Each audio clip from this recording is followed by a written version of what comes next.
মমতার প্রিয় মন্ত্রী অরূপ রায় এবং রাজ্যের আরও এক মন্ত্রী মনোজ তিওয়ারি এবার সরাসরি একটি সভায় একে অপরের সামনেই ঘাড় ধাক্কা দিয়ে আরও এক প্রশাসককে বের করে দেওয়া নিয়ে কার্যত চরম কাজিয়া শুরু হলো তৃণমূলের অন্দরেই।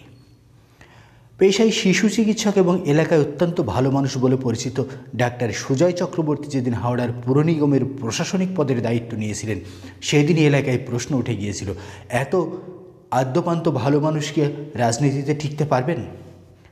আজ বৃহস্পতিবার হাওড়ার ইকো পার্কে দেখা গেল সাধারণ মানুষের সেই বলা কথার প্রতিফলন হলো। আজ বৃহস্পতিবার হাওড়ার ইকো পার্কে দেখা গেল সেই সুজয় চক্রবর্তীকে বিদ্যুৎ মন্ত্রী অরূপ বিশ্বাসের সামনে কিছুটা বিশ্রীভাবে ধাক্কা মারলেন রাজ্যের ক্রীড়া প্রতিমন্ত্রী প্রাক্তন ক্রিকেটার মনোজ তিওয়ারি।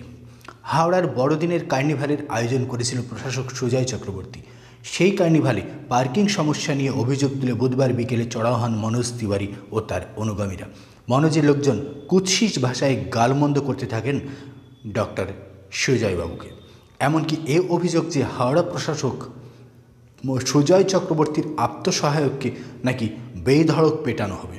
এই ঘটনা নিয়ে সাংবাদিক সম্মেলন করতে চেয়েছিলেন সুজয়বাবু, কিন্তু তাকে মেলা প্রাঙ্গণে সাংবাদিক সম্মেলন করতেও বাধা দেওয়া হয়। তারপর রাত 8টায় তিনি মেলায় দাঁড়িয়ে ঘোষণা করেন, যেখানে তার নিজের নিরাপত্তা নেই সেখানে সাধারণ মানুষকে নিরাপত্তা দিয়ে মেলা চালানোর ঝুঁকি আর তিনি নিতে পারবেন না।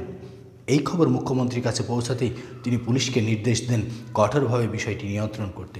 এদিন সকাল থেকেই মনোজের 4 অনুগামীকে গ্রেপ্তার করে পুলিশ। পরে মুখ্যমন্ত্রী সাংবাদিকদের বলেন, আমি অরূপ বিশ্বাসকে বলেছি ওখানে যেতে।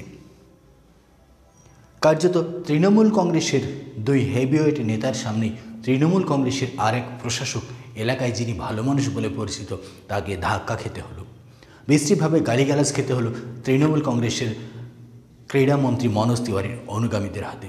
কারণ ভালো মানুষ রাজনীতিতে থাকতে পারবে না, সেটা বারবার যেমন প্রমাণিত হয়েছে, তেমনি এলাকার মানুষের যে না বলা কথা সেটাও প্রমাণিত হলো এই সুজয় চক্রবর্তীকে হেনস্থা করার মধ্য দিয়ে।